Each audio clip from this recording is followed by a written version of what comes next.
Power Rangers 90s 2000 kids యొక్క అతి పెద్ద ఎమోషన్. నాకు తెలిసి ఈ టీవీ షోని చూడని 90s 2000 కిడ్స్ ఎవరు ఉండరు. కిడ్స్ ఎంటర్టైన్మెంట్ రంగంలో పవర్ రేంజర్స్ ఒక సంచలనం. రంగురంగుల కాస్ట్యూమ్స్ వేసుకుని హీరోలందరూ ఒక టీమ్ గా ఫామ్ అయ్యి యాక్షన్స్ అడ్వెంచర్స్ చేస్తూ భూమి మీదకి వచ్చిన విలన్స్ తో ఫైట్ చేస్తూ ఉంటే పిల్లలతో సహా పెద్దవాళ్ళు కూడా టీవీ చూస్తూ నిలబడిపోయేవారు.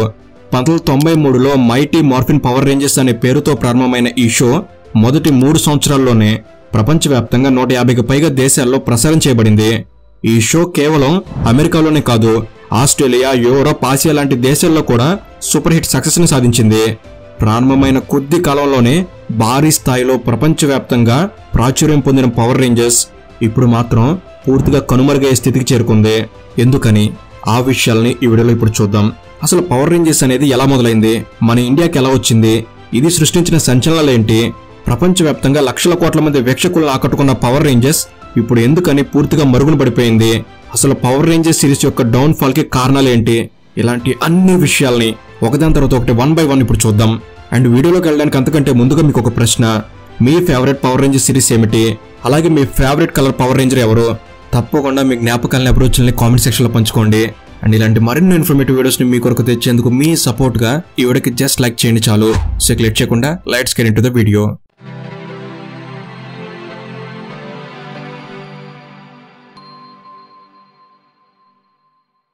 Power Rangers.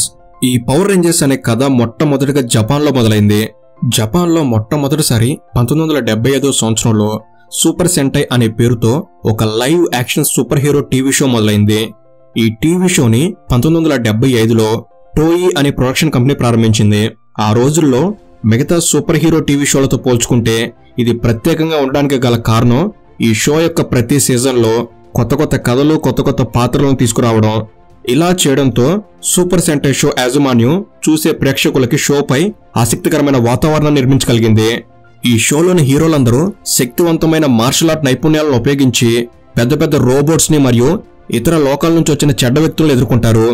ఇలా జపాన్ లో మొదలైన ఈ సూపర్ సెంటై షో అనేది తక్కువ కాలంలోనే సూపర్ హిట్ అయింది. ఇక ఇదే సమయంలోనే 1980 చివరిలో అమెరికాలో బాగా స్థిరపడిన డైరెక్టర్ హైమ్ సబాన్ ఒకరోజు బిజినెస్ ట్రిప్ మీద జపాన్ కి వెళ్లాడు. అక్కడ టీవీలో సూపర్ సెంటై షో చూసినప్పుడు అతనికి ఒక అద్భుతమైన ఆలోచన వచ్చింది.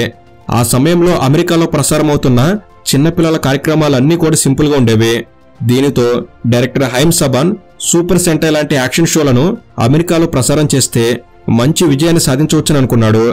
దీంతో అతను వెంటనే టాయ్ కంపెనీ దగ్గర నుండి సూపర్ సెంటై యొక్క కాపీరైట్స్ ని కొనుగోలు చేశాడు. అయితే ఈ సిరీస్ ని అమెరికాలో టెలికాస్ట్ చేయడానికి అతను చాలాసార్లు ప్రయత్నించాడు. కానీ అన్ని టీవీ నెట్వర్క్లు తన ఐడియాని నిరాకరిస్తూ వచ్చాయి.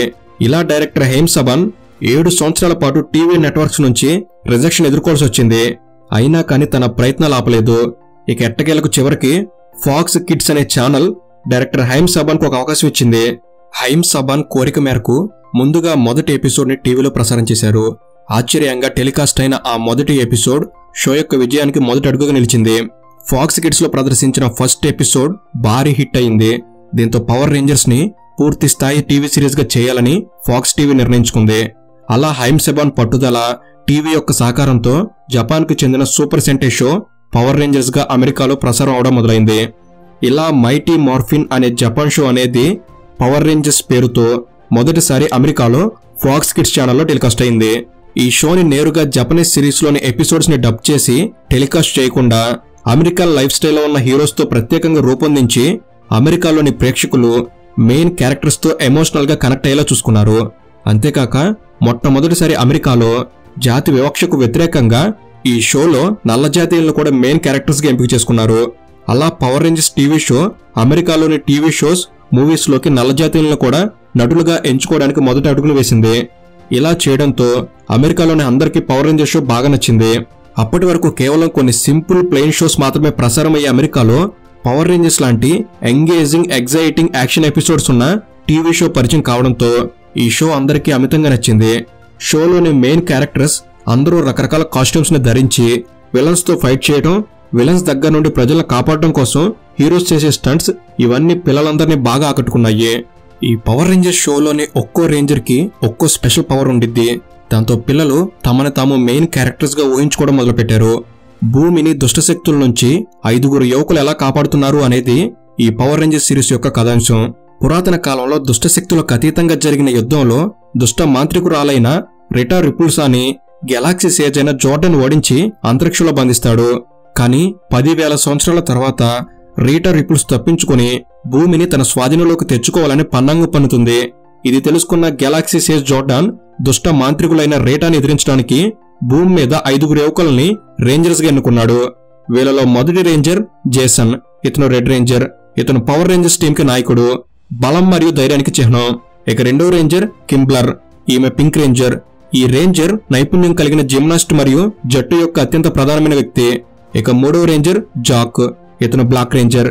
శక్తివంతమైన ఫైట్ చేయడంలో నిష్ణాతుడు. ఇక నాలుగో రేంజర్ బిలో. Blue ranger. జట్టులో చురుకైన మరియు అత్యంత తెలివైన వ్యక్తి. ఇక ఐదవ రేంజర్ ట్రినీ.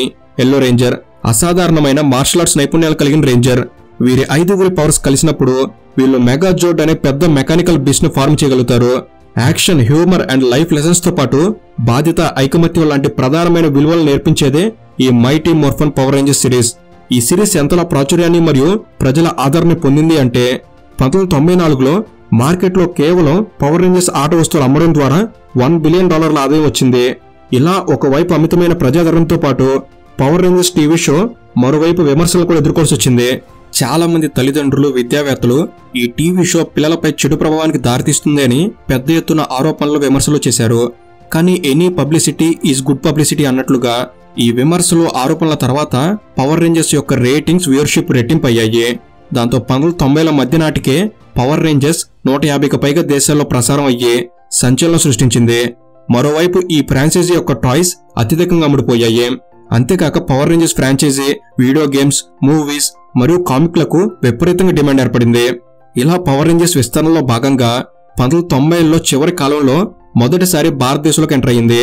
అప్పటికే భారతదేశంలో కేబుల్ టీవీస్ ఇండస్ట్రీస్ బాగా విస్తరించుండడంతో చాలా మంది ఇళ్లలో టీవీలు వచ్చేసాయి. అప్పట్లో డిజ్నీ, జెటెక్స్, కార్టూన్ నెట్వర్క్ లాంటి కిడ్ ఎంటర్టైన్మెంట్ ఛానల్స్ కి బాగా డిమాండ్ ఉండేది.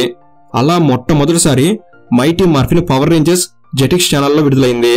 రంగురంగుల కాస్ట్యూమ్స్ వేసుకున్న సూపర్ హీరోస్ పెద్ద పెద్ద రోబోట్స్ తో ఫైట్ చేయడం, అంతేగాక మార్షల్ ఆర్ట్స్ తో కూడిన ఎగ్జైటింగ్ స్టంట్స్ చేయడంతో భారతీయ పిల్లలకు పవర్ రేంజర్స్ సిరీస్ చాలా బాగా నచ్చింది. అలా భారతదేశంలో విడుదలైన మొదటి పవర్ రేంజర్స్ సిరీస్ అయిన మైటీ మార్ఫిన్స్ పెద్ద విజయాన్ని సాధించింది. ఆ తర్వాత భారతీయ వీక్షకులకు ఇంకా దగ్గర అవడానికి పవర్ రేంజర్స్ సిరీస్ ని ప్రాంతీయ భాషలైన హిందీ, తెలుగు మరియు తమిళ భాషల్లో కూడా అనువదించారు. ఇలా షోను అనువదించిన తర్వాత ఈ షో ఇంకా బాగా హిట్ అయింది. పిల్లలకి బాగా ఎమోషనల్ గా కూడా కనెక్ట్ అయింది. దాంతో పవర్ రేంజర్స్ కొద్ది కాలంలోనే భారతీయ పిల్లల్లో కల్ట్ ఫాలోయింగ్ ని సంపాదించింది. యాక్షన్ ప్యాక్డ్ పోరాట సన్నివేశాలు మరియు ఐకానిక్ ట్రాన్స్ఫర్మేషన్ సీక్వెన్స్లు, ఇట్స్ మార్ఫిన్ టైం లాంటి క్యాచ్ ఫ్రేజ్లు బాగా ఫేమస్ అయ్యాయి.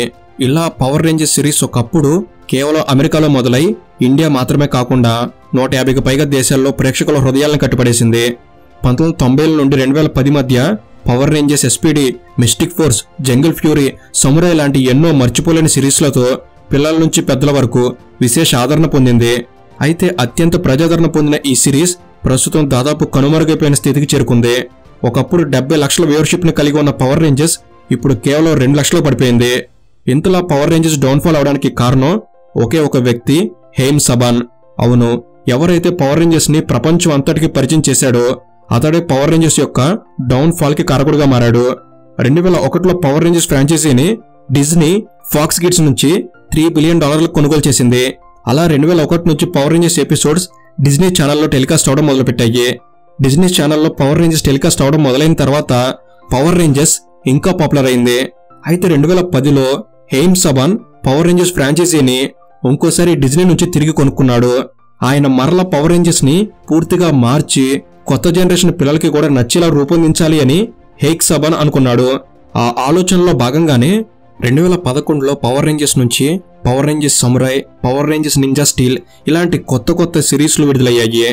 ఇలా కొత్త సిరీస్లు తీసుకురావడం ద్వారా హేమ్ సబాన్ పవర్ రేంజర్స్ ని మరోసారి యూత్ మరియు చిన్నపిల్లల మధ్య చాలా పాపులర్ చేశాడు. ఈ సిరీస్లు మాత్రమే కాకుండా పవర్ రేంజర్స్ ఫ్రాంచైజీ ఆన్లైన్లో, మర్చెంటైజింగ్లో మరియు వీడియో గేమ్స్ రూపంలో కూడా విస్తరించింది. ముఖ్యంగా పవర్ రేంజర్స్ సమురాయ్ సిరీస్ చాలా పెద్ద విజయం సాధించింది. ఇది కొత్త తరం ప్రేక్షకులను ఆకట్టుకోవడంలో కీలక పాత్ర పోషించింది. దీని కథ మరియు యాక్షన్ సన్నివేశాలు యువతను విపరీతంగా ఆకర్షించాయి. ఇక 2013లో పవర్ రేంజర్స్ మెగా ఫోర్స్ మరియు తర్వాత సూపర్ మెగా ఫోర్స్ వంటి సిరీస్లు విడుదలయ్యాయి. ఇవి కూడా ప్రేక్షకులను బాగా ఆకర్షించగలిగాయి. ఇక మరింతగా పవర్ రేంజర్స్ ని క్రియేటివ్ గా డెవలప్ చేసి ప్రపంచవ్యాప్తంగా కొత్త ఆడియన్స్ కి కూడా చేరుకోవాలి అని హేన్ సబాన్ మరలా దృష్టి పెట్టాడు. ఆ ప్రయత్నాల్లో భాగంగా 2017లో పవర్ రేంజర్స్ మూవీని విడుదల చేశారు. ఇది ఫ్రాంచైజీకి కొత్త ఉత్తేజాన్ని తీసుకొచ్చింది. ఇక ఆ తర్వాత 2018లో హేన్ సబాన్ పవర్ రేంజర్స్ ఫ్రాంచైజీని హస్బో అనే ప్రొడక్షన్ కంపెనీకి $520 మిలియన్ అమ్మివేశాడు. కానీ హేన్ సబాన్ పవర్ రేంజర్స్ ని వేరే కంపెనీకి అమ్మివేసినా కానీ సిరీస్ మొత్తం అతను అనుకున్నట్టే జరగాలని కోరుకున్నాడు. సిరీస్ యొక్క డైరెక్టర్లకు ఎపిసోడ్స్ ఎలా చిత్రీకరించాలి అని ఎప్పటికప్పుడు చెప్తూ ఉండేవాడు. దీంతో ఆ డైరెక్టర్లు హేన్ సబాన్ అనుకున్నట్లుగా సిరీస్ ను రూపొందించలేకపోయారు. ప్రతి ఎపిసోడ్ లో ఒక మోరల్ లెసన్, ఒక ఎమోషనల్ సీన్, 2 గ్రౌండ్ ఫైట్లు, 2 ఫన్నీ క్యారెక్టర్స్ ఉండాలని కొన్ని షరతులు పెట్టాడు. వీటిని డైరెక్టర్స్ ఖచ్చితంగా పాటించాల్సి వచ్చేది. కాకపోతే ప్రతి ఎపిసోడ్ లో ఈ కండిషన్స్ అన్ని అనుసరించడం కష్టమయ్యేది. అంతేకాక ప్రతి ఎపిసోడ్ ఒకేలాగా ఉండడంతో కొన్ని రోజుల తర్వాత వీక్షకులకి పవర్ రేంజర్స్ పై ఆసక్తి తగ్గిపోయింది. అంతేకాక హస్బ్రో కంపెనీ వాళ్ళు పవర్ రేంజర్స్ ని సిరీస్ ఫార్మేట్ లో కాకుండా ఎపిసోడ్ ఫార్మేట్ లో తీసుకురావడం కూడా పవర్ రేంజర్స్ యొక్క పతనానికి ఒక కారణమైంది. ఇంతకు ముందు పవర్ రేంజర్స్ సిరీస్ లో ఎపిసోడ్స్ అన్ని ఒకదానికొకటి రిలేట్ అయి ఉండేవి. కానీ హస్బ్రో కంపెనీ అలా కాకుండా ఎపిసోడ్ ఫార్మేట్ లో ప్రతి ఎపిసోడ్ కి తనదంటూ ఒక కథను తీసుకురావడంతో ప్రేక్షకులకి ఒకే ఎపిసోడ్ ని మళ్లీ మళ్లీ చూసినట్లు అనిపించడం ప్రారంభించింది. అంతేకాక కొత్తగా వచ్చిన సీజన్స్ లో తక్కువ ఎపిసోడ్స్ ఉండడం వల్ల వీక్షకులు సిరీస్ లోని క్యారెక్టర్స్ తో ఎమోషనల్ గా కనెక్ట్ అవ్వలేకపోయారు. అంతేకాక పవర్ రేంజర్స్ తన వ్యూవర్షిప్ ని కోల్పోవడానికి ఇంకో కారణం షో యొక్క టీవీ రైట్స్ ని నికోలెడియన్ అనే ఛానల్ కి అమ్మివేయడం. 2010 వరకు పవర్ రేంజర్స్ షో డిజ్నీ వాళ్ళ జెటిక్స్ ఛానల్లో టెలికాస్ట్ అయ్యేది. అయితే 2010 తర్వాత కాంట్రాక్ట్ మూసిపోవడంతో డిజ్నీ నుండి పవర్ రేంజర్స్ షోస్ నికోలెడియన్ ఛానల్ సొంతం చేసుకుంది. దీంతో పవర్ రేంజర్స్ షో 2011 నుంచి 2021 వరకు నికోలెడియన్ ఛానల్లో టెలికాస్ట్ అయింది.